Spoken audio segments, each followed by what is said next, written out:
They're very affordable. Just make sure to look at the reviews because some are better than others.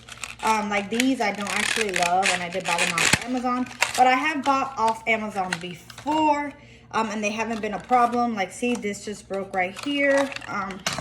So I won't be using that. Doesn't mean it won't work. I'm just very particular. So I'm gonna arrange these all.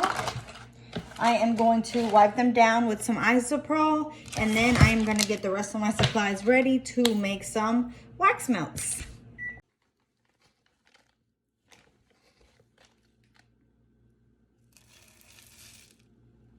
Okay. We need to do a little bit more.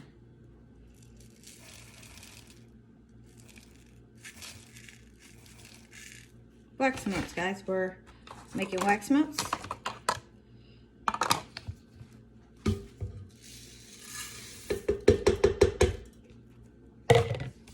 Put them in our wax melter.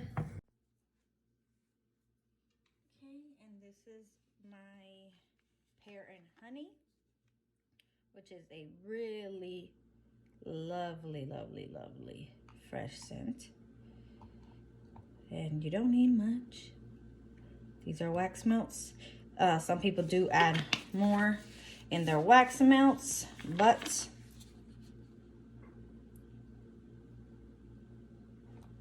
it went down a little bit. There we go. These are pretty concentrated oils, and I don't think that you need to load them. Now I'm just checking my temperature because I want to make sure. Okay, so I just want to make sure that I'm pouring at the right temperature. This is too high. I don't want to add my oil that high because you run the risk of potentially burning your oil off. You don't want to add it too low because you run the risk of potentially not binding with your oil, although that is very much depending on the type of wax that you use as well. Different waxes and different methods, you know, different strokes for different folks, guys. So, well, might work for one person, might not always work for another person, but I'm just letting you guys know what works for me. So yeah, this is too high. I actually went ahead, and me personally, because this, I just take it off completely. Let it work its way down. Check it periodically. Just make sure that it is at a nice temperature. I like to add my fragrance oil anywhere from 170 to 180. 175 is definitely my sweet spot. And I whisk.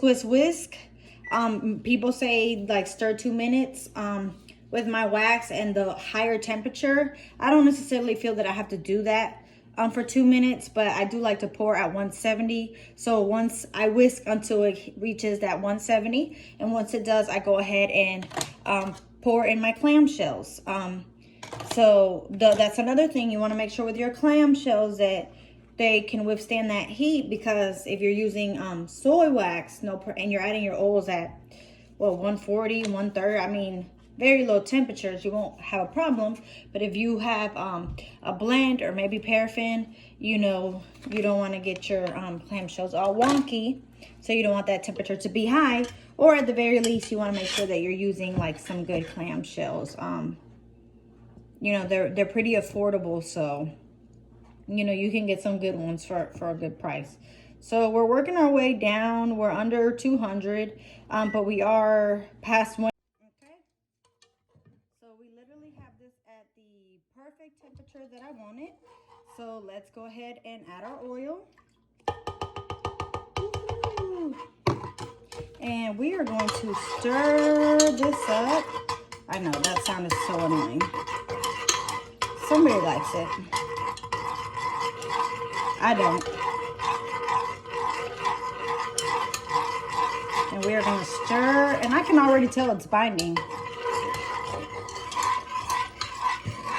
And we're going to keep stirring until we reach that perfect temperature. This is already stirred in quite nicely. Some oils are a little bit thicker. This oil is not a thick oil at all, so it really doesn't require all of that. So I'm still stirring, but checking my temperature.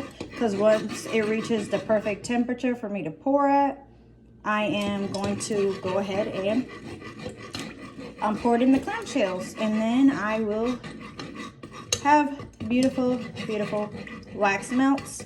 But I don't want to pour the... Okay, so now we have these wax melts ready.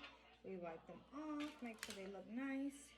And now I'm going to add my label carefully. I did my labels myself on a laser printer, and if you guys are interested, I can actually give you guys a little video of how I do that. And there we are, guys, our honey and pear wax melt.